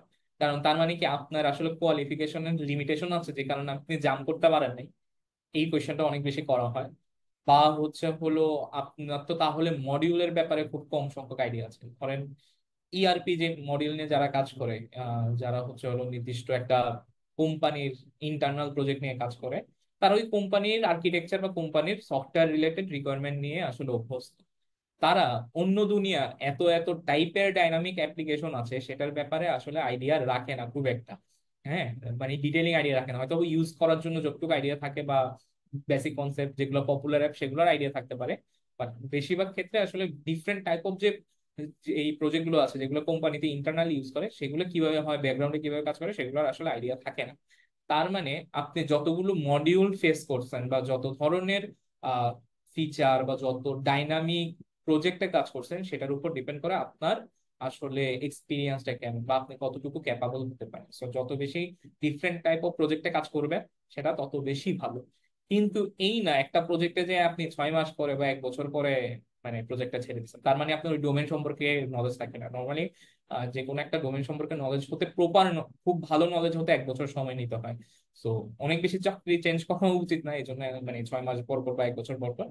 বাট এমন না যে আপনি একটা মডিউলে স্টাক হয়ে গেছেন, এটাও যাতে না। সো আপনি কত ধরনের মডিউল, কত ধরনের ফিচার নিয়ে কাজ করছেন, সেটাও আপনার স্মার্টনেস এর মানে আপনি যখন কোয়েশ্চেন গুলো করবেন তখন আসলে বুঝতে পারবেন। ধরেন আমি আমি যেমন, যদি আমি বলি যে আমি ডাইনামিক ফিল্ডে কাজ করছি, আমি ডিফারেন্ট টেলিকমিউনিকেশনে কাজ করছি, আমি ওটিটি প্ল্যাটফর্ম নিয়ে কাজ করছি, আমি ইআরপি নিয়ে কাজ করছি, আমি যদি এরকম যে আমার কোম্পানিকে বলি, মানে আমি যেখানে ইন্টারভিউ দিতে দেবো, তার মানে ও ও বুঝবে আরে ও তো আসলে ডাইনামিক প্ল্যাটফর্ম নিয়ে কাজ করছে, সুতরাং আমাদের ইন্টারনাল প্রজেক্টে যে কোনো একটা তো ম্যাচ যদি করে যায়, আমি বেটার ওদের কাছে একজন চুজেবল পার্সন হয়ে যাবে বা ক্যান্ডিডেট হয়ে যাবে। সো এই জিনিসগুলো আসলে সবকিছু ডিপেন্ড করবে আপনি কোয়েশ্চেন কিভাবে করতেছেন, আপনি কতগুলো মডিউল সম্পর্কে জানেন সেগুলোর উপর। তো এগুলো হচ্ছে হলো প্রফেশনালিজমকে কিভাবে নিজের ক্যারিয়ার গ্রোথে মানে কনভার্ট করতে পারবেন। আচ্ছা, এখন কিছু কিছু জিনিস যেটা হচ্ছে হলো আপনার যখন আপনি একটা কোম্পানিতে কাজ করতেছেন, আপনার অনেক বেশি যারা ম্যানুয়াল টেস্টার বলেন বা যারা টেস্ট কেস আমরা লিখতেছি কিউএ হিসেবে, টেস্টার হিসেবে, আমাদের টেস্ট কেস গুলো অনেক বেশি ক্ল্যারিফাই হতে হবে এবং অনেক বেশি ডিটেইলস হতে হবে। যেমন আপনি টেস্ট কেস এমন ভাবে লিখলেন যেটা আসলে অন্য কেউ পড়ে বুঝতে পারতেছে না, তাহলে আসলে প্রবলেম। ধরেন আপনি এমন একটা বাক্য লিখলেন যেটা ধরেন মানে ছোট ছোট করে আপনি 3-4টা লাইনে লিখতে পারেন, সেটাকে আপনি একসাথে একটা বাক্যে কনভার্ট করে ফেললেন। এত কমপ্লেক্স ওয়ার্ড ইউজ করলেন বা এত কঠিন শব্দই ব্যবহার করলেন যেটা আসলে আরেকজন বুঝতে পারতেছে না, তার মানে ওটা আপনার যতই ইংলিশ ভোকাবুলারিকে মানে প্রাধান্য দেখ না কেন, বাট ওটা একটা ওয়েল ডিফাইন্ড টেস্ট কেস হতে পারে না, যাতে সবাই ওয়েল রিডেবল হতে পারে, মানে যারা বুঝেই মানে পড়ে যাতে বুঝতে পারে, এবং ডিটেলিং থাকতে হবে। যদি এমন হয় যে কোনো একটা মডিউল, ধরেন এই পাশে একটা কোণায় আমার মাউস দেখা যাচ্ছে, ধরেন ডান পাশে একবারে কোণায় উপরের দিকে হচ্ছে হলো কোনো একটা মডিউল বা বাটন আছে। সো আপনি বললেন যে ওই বাটনটা টেস্ট করতে হবে।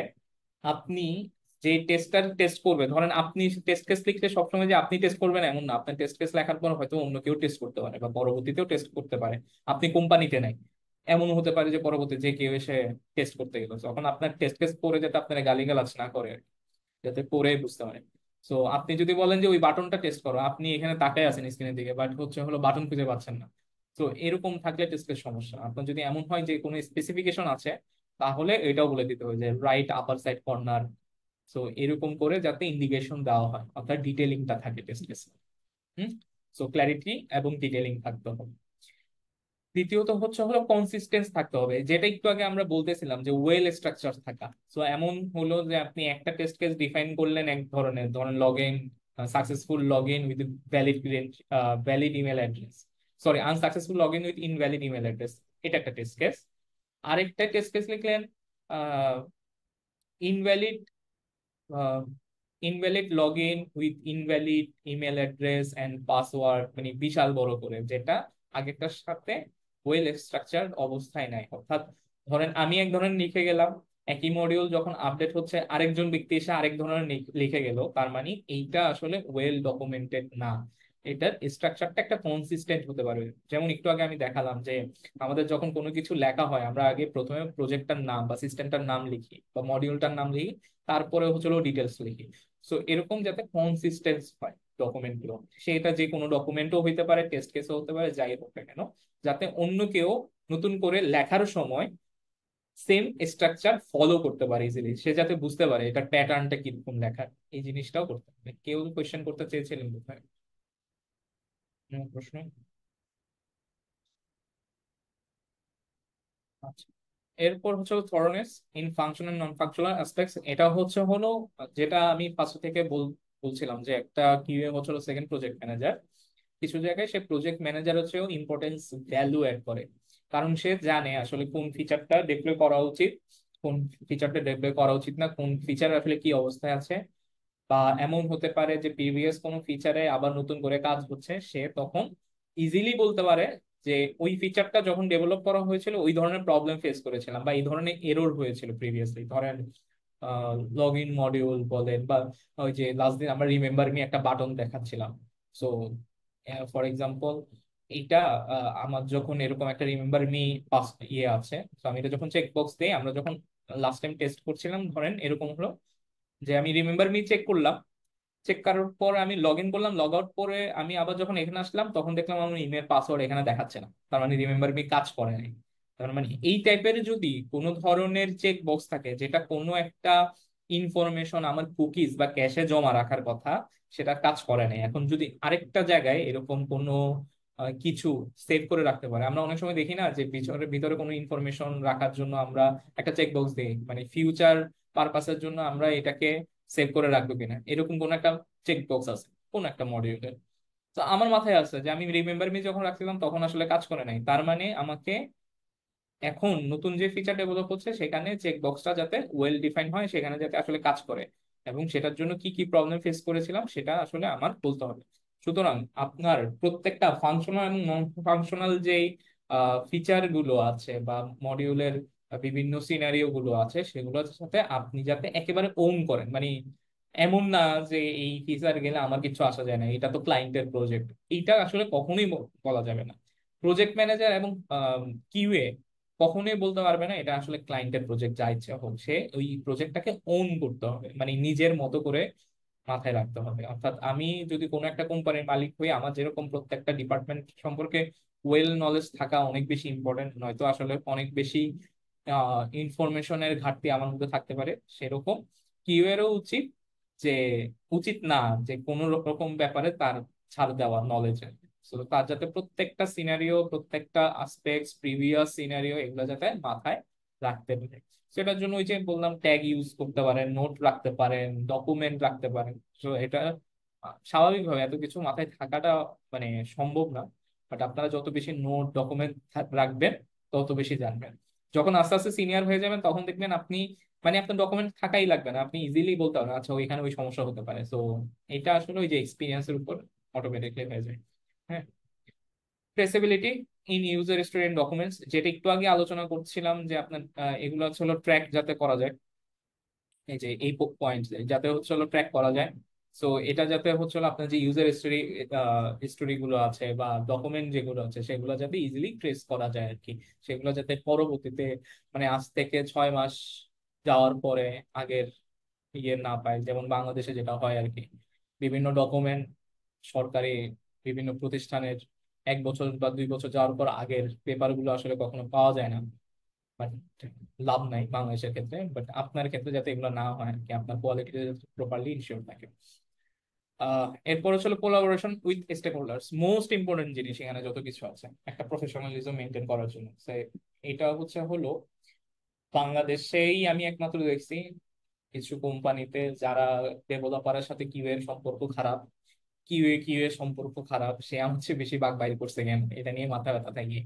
ডেভেলপার আমি যে বললাম যে ভাই দেখেন আমি এটা বাগ বলছি, সে বললো এটা ফিচারের অংশ, এ বলে চালায় দিছে আমারে। সে দুনিয়ার হাবি জাবি সার্ভার টার্ভার কি সব হ্যান ত্যান বুঝালো, যে অনেক কঠিন কঠিন শব্দ বুঝাইলো, যেটা আমার মাথার উপর দিয়ে গেছে, এবং তার সাথে আমি আসলে কোনো ধরনের কথা বলতে পারি না, এখন তারে আমি দেখতে পারি না, সে আমার দেখতে পারে না। এই ধরনের সিনারিও আসলে বাংলাদেশে অনেক বেশি হয়। যারা চাকরি করেন তারা হয়তো বা কিছু কিছু জায়গায় ফেস করতে পারেন, যদি ফেস না করেন তাহলে খুবই ভালো। আর যারা নতুন চাকরি করবেন তারা প্রথম থেকে এই জিনিসটা নিয়ে মাথায় রাখেন। তো কিভাবে এই জিনিসটা অ্যাভয়েড করা যায়, সেটা অ্যাভয়েড করা যায় কোলাবোরেশন উপর ডিপেন্ড করে। তো এই কোলাবোরেশন শুধুমাত্র যে আপনার ওই কোম্পানির জন্য লাগবে এমনটা না, এটা আপনার ফিউচারের জন্য অনেক বেশি ইম্পর্টেন্ট। হ্যাঁ, এটা প্রফেশনালিজমের সবচেয়ে ইম্পর্টেন্ট একটা আহ কি বলে থট। তো কোলাবোরেশনটা কি? কোলাবোরেশনটা হচ্ছে হলো আপনার যদি মনে হয় যে আহ, ভালো সম্পর্ক রাখা লাগবে, তারা যদি মাঝে মাঝে কফি খাওয়াইতে হয়, কেউ যদি আপনারা কফি খাওয়াই খান সমস্যা নেই। বাট দেখা যায় যে আমি যে ডকুমেন্টটা আপডেট করতেছি, ধরেন আমি একটা বাগ দেখলাম যে একটা ডেভেলপার ডেভেলপ করে রাখছে, আমি বাগ দেখছি, ইচ্ছা করে তাকে আমি জানাই নাই, সে আরো কিছু দেওয়ার পর তাকে একসাথে ইচ্ছা করে প্যারা দিতেছে, এই ভাই আপনার এখানে বাগ ওইখানে বাগ, অর্থাৎ তার সাথে যে আমি রেগুলার কমিউনিকেশন মেনটেন করছি না, এটা আসলে সমস্যা। কমিউনিকেশন গ্যাপ অনেক বেশি হয় সফটওয়্যার ইন্ডাস্ট্রিতে, যেখানে যেখানে কমিউনিকেশন গ্যাপ হয় সেখানে আসলে অনেক বেশি ঝামেলা হয় এবং ফিচার ফেল করে অনেক বেশি কমিউনিকেশন গ্যাপ। সো এই কমিউনিকেশন ডেভেলপ করে আসলে কোলাবোরেশন করতে হবে রেগুলার ডেভেলপারের সাথে প্রতিদিন, যাতে অ্যাটলিস্ট 2-3 বার আপনার কথাবার্তা হয়, আড্ডা হোক, সেটা সেটা চায়ের কাপে হোক কিংবা হচ্ছিল ওই ফিচার রিলেটেড কথাবার্তায়, টেকনিক্যাল কথাবার্তায় হোক। আপনারা সবসময় ডেভেলপার থেকে জানার চেষ্টা করবেন নতুন কিছু, দেখবেন ওরাও আগ্রহী শিখাবে। আমরা অনেক সময় জানতে চাই না, আমরাও নিজেরা পণ্ডিত মনে করি, তারাও নিজেরা পণ্ডিত মনে করে, এই জন্যই আসলে ঝামেলাটা হয়। সো এই কোলাবোরেশনটা বাড়ানোর সুযোগটা কি, ওই যে অনেক বেশি কমিউনিকেট করা। আরেকটা জিনিস হচ্ছে হলো আমরা সবসময় বাগ যখন আমরা ফাইন্ডিং করি, আমরা একটা বাগ নিয়ে আসলে চলে যাই, আমরা এই বাগটার অ্যানালাইসিস করি না। যে কারণে সে আমাকে যাই বুঝে দেখ না কেন, আমি আসলে কিচ্ছু থাকে না আমার বলার। অনেক কঠিন কঠিন শব্দ বলে আমাকে পাঠায় না। সো আমাদের তখন আসলে বাগ অ্যানালাইসিস করতে পারার যে ক্ষমতা, তখন আমাকে এখানে কোলাবোরেশন পাওয়ারটা অনেক বেশি বা নেগোসিয়েশন পাওয়ারটা অনেক বেশি বাড়িয়ে দেয়। কিরকম? আমি বাগ নিয়ে গেলাম, আমি ইনভেস্টিগেশন করে দেখালাম যে দেখেন ভাই এখানে বাগটা আছে স্পেসিফিক, এবং বেস্ট কেস সিনারিওতে আপনি যদি এখানে চেঞ্জ করে দেন তাহলে হয়তো বা হয়, বা আপনি দেখেন বেটার কোনো আইডিয়া আছে কিনা। তার মানে তার কিন্তু অনেক কষ্ট করে বাগটাকে নতুন করে ক্রিয়েট করা লাগতেছে না। আপনার ইনভেস্টিগেশন দেখে আসলে খুশি হয়ে যাবে, ভাই আপনি তো আমার কাজ কমিয়ে দিচ্ছেন, মানে এটা তো অনেক বেশি হেল্পফুল তার জন্য। সো এরকম কোলাবোরেশন গুলা বাড়াইতে হবে, এক। দ্বিতীয়ত হচ্ছে কোলাবোরেশনের আসলে ইম্প্যাক্টটা কতটুকু। ইম্প্যাক্টটা হলো অনেক সময় দেখা যায় যখন ডেভেলপারের সাথে কিউ এর সম্পর্ক খারাপ থাকে, তখন দেখা যায় যে ডেভেলপার ইচ্ছা করে একটা পোস্ট কেস সিনারিওর বাগ, হয়তোবা তার ডেভেলপমেন্ট করতে অনেক সময় লাগবে বা এলসামি লাগে, কিংবা এটা অনেক বেশি কর্নার কেস, তার ইচ্ছা করলো না এটা দেওয়ার। এরকম হয় অনেক সময় ডেভেলপারদেরকে, হয় মানে এগুলো হয়, অনেক সময় হয় না, রেগুলারই হয়। তো সে একটা কর্নার কেস রেখে দিল, সেটা ডেভেলপমেন্টে কোনো রকম ভাবে এরর হ্যান্ডেল করলো না। তো আপনি তো আসলে কোড জানেন না, আপনার মাথায় তো ওটা নেই, আপনি রেগুলার টেস্ট করলেন, কোনো কারণে কর্নার কেস একটা দুটা মিস হওয়াটা খুবই স্বাভাবিক, বাট সেটা প্রোডাকশনে দিয়ে দিয়ে দিলেন, আপনি বললেন এটা ঠিকঠাক কাজ করে, যাওয়ার পরে প্রোডাকশনে আসলে কাজ করতেছে না, ফেল হচ্ছে। তো বকাটা কিন্তু আপনিই খাবেন সবার আগে কিউএ, কারণ এটা কেন কাজ করে না। যদি ডেভেলপারের সাথে ভালো সম্পর্ক থাকে, ডেভেলপার আপনারা বলে দিবে ভাই ওই সিনারিওতে টেস্ট করেন তো। অনেক সময় দেখা যায় আমরা যখন পেমেন্ট সিস্টেম নিয়ে কাজ করি বা কোনো কিছু রিলেটেড টু পেমেন্ট, তখন পেমেন্টের অন্যান্য এপিআইও আসলে টেস্ট করা লাগে। তো এরকম শুধুমাত্র পেমেন্ট না, দেখা গেল আপনি কোনো কার্ড, মানে ই কমার্স হলে অ্যাড টু কার্ডের ওখানেও টেস্ট করতে হচ্ছে। তো ডিফারেন্ট ডিফারেন্ট মডিউলে হয়তো আপনার টেস্ট করা উচিত, বাট আপনি জানেন আপনার কাছে ওই নলেজ নেই আসলে কোন কোন মডিউলে আলাদা করে ইম্প্যাক্ট হতে পারে, কারণ আপনি জানেন যে রেগুলার অনুযায়ী আসলে যে যে মডিউল টেস্ট করার কথা সেটাই বললেন। ডেভেলপারের সাথে কোলাবোরেশন ভালো হলে সে কিন্তু আপনার একটা ভালো সাজেশন দিয়ে দেবে যে ভাই এটা তো ডেভেলপমেন্ট হলো, ওই কোডে আমি হাত দিই নাই, বাট আপনি একটু দেখেন তো ওই ফিচারটা ঠিকঠাক কাজ করে কিনা। সো তার এই ইনপুটটা অনেক বেশি ইম্পর্টেন্ট, সো কোলাবোরেশনটা অনেক বেশি ইম্পর্টেন্ট।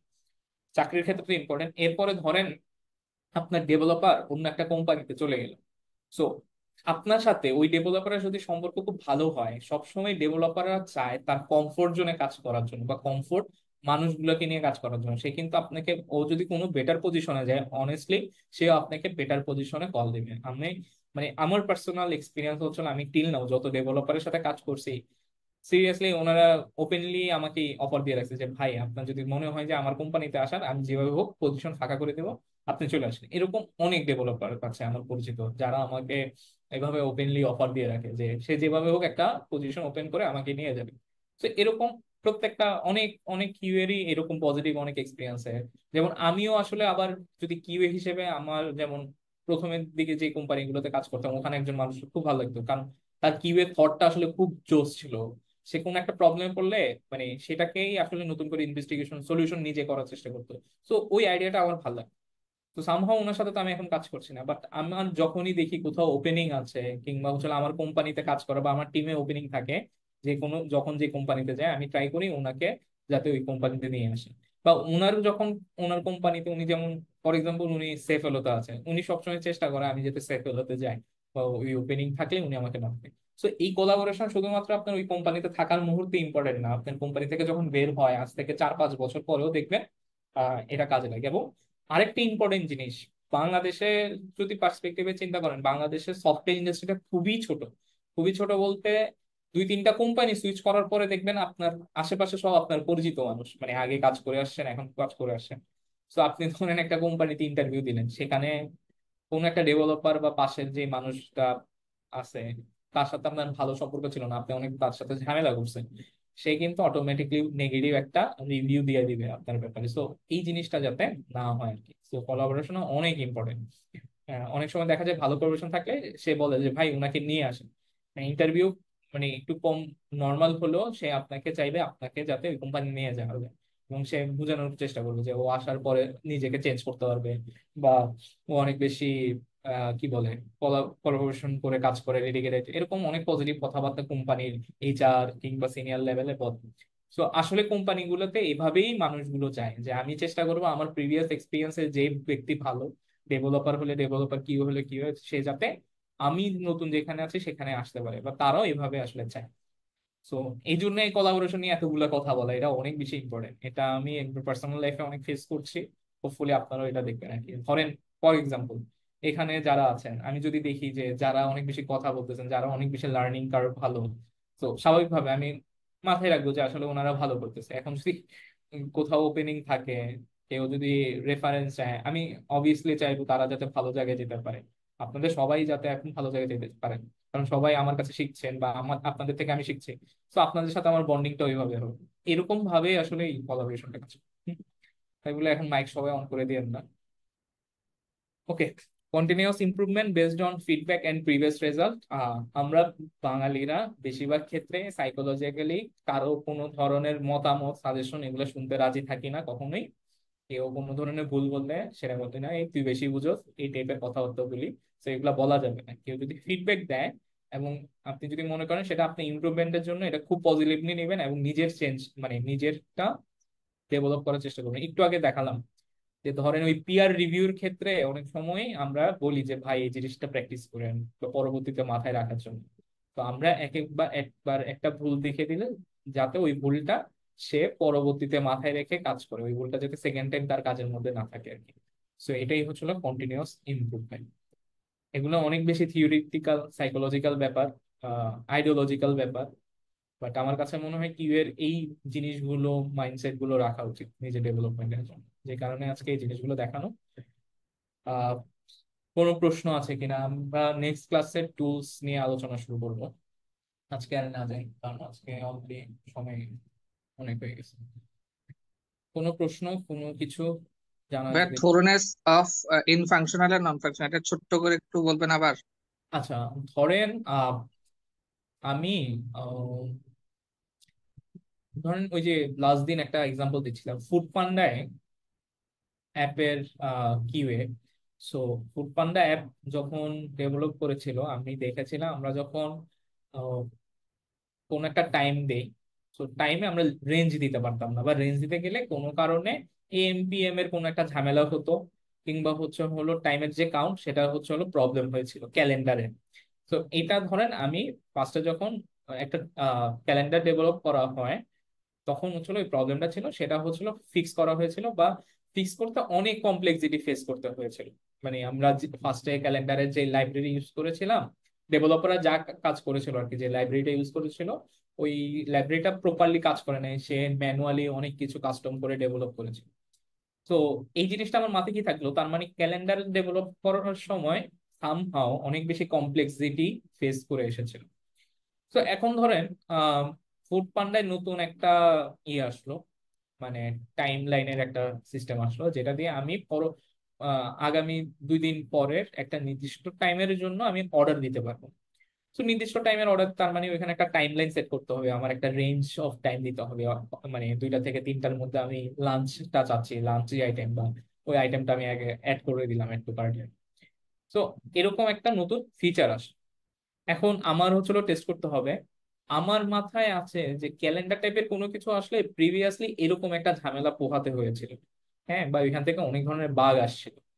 তো সুতরাং আমার এই জিনিসটা মাথায় রেখে ডেভেলপারের সাথে যখন আমি কমিউনিকেট করব, কিংবা আমি যখন টেস্ট কেস লিখবো, আমার ওই ফাংশনাল বা নন ফাংশনাল যে আসপেক্ট গুলো আছে, যে এগুলো আমি প্রিভিয়াসলি ফেস করেছিলাম, সেগুলা যাতে আমি অ্যাডিশনালি অ্যাড করতে পারি, টেস্ট কেসে যাতে রাখতে পারি। এক, দ্বিতীয়ত আমার যত ধরেন এমন হলো যে একটা ডেভেলপার কোনো কিছু ডেভেলপ করলো, এখন ডেভেলপ করার সময় সিএমএস সিস্টেম সম্পর্কে যদি, সিএমএস একটা ব্যাক এন্ড সিস্টেম যেখান থেকে আমরা ডেটা আপলোড করি। ধরেন ই কমার্স সাইটে যে ফাইলগুলো আপলোড, আপনার থাম্বনেল দেখি বা প্রোডাক্ট গুলোর ছবি দেখি, সেটা একটা সিএমএস সিস্টেম থেকে বা ডেটাবেস থেকে ব্যাকগ্রাউন্ড থেকে অ্যাড করে। সো এমন হইলো যে আমার কোনো একটা ডেটা অ্যাড করতে হবে, ধরেন ছবি অ্যাড করতে হবে, আমি জানি না, ডেভেলপারের ডেভেলপমেন্ট করতে হবে। এখন সে ডেভেলপমেন্ট জানে, সে কিভাবে ডেভেলপ করবে, কিন্তু সে আসলে ব্যাক এন্ড থেকে কোথা থেকে আপলোড দিলে কোন সেকশনে করবে সে সামহাও জানে না, কারণ সে এটা এই মডিউলে আগে কখনো ডেভেলপমেন্ট করে নাই। সে কার কাছে যাবে? সে অবশ্যই কিউ এর কাছে যাবে, কিউ কে জিজ্ঞেস করবে যে ভাই এটা আপলোড দিলে কোথা থেকে আপলোড দিলে আসলে থাম্বনেলটা জেনারেট হবে। তো কিউ এর সাথে সাথে যাতে ওই নলেজটা থাকে, সে যাতে সাথে সাথে শেয়ার করতে পারে যে এই মডিউলের কোথায় আপলোড দিলে সাথে সাথে আপনি থাম্বনেলটা জেনারেট করতে পারবেন। তো এরকম ফাংশনাল নন ফাংশনাল জিনিসগুলো যেগুলো আপনার এক্সিস্টিং ফিচার আছে বা পরবর্তীতে আসবে, এগুলোর ব্যাপারে যাতে একটা প্রপার নলেজ থাকে, আপনি যাতে ওই জিনিসটা ওন করতে পারেন, আপনার মানে একেবারেই সিস্টেমটার ওভারঅল নলেজ বা ওভারভিউটা খুব ভালো থাকে, এটাই হচ্ছে থরনেস। মানে ইজিলি যাতে আপনি যে কোনো কিছু কোয়েশ্চেন অ্যান্সার দিতে পারেন সিস্টেমে। ক্লিয়ার? থ্যাংক ইউ ভাই। আর কোনো প্রশ্ন আছে কারো?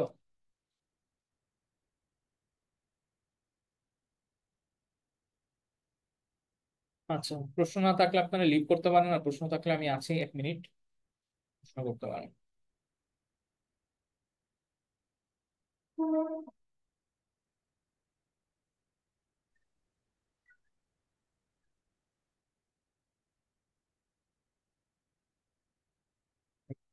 প্রশ্ন নাই তাহলে ধন্যবাদ সবাইকে, ভালো থাকেন, গুড নাইট।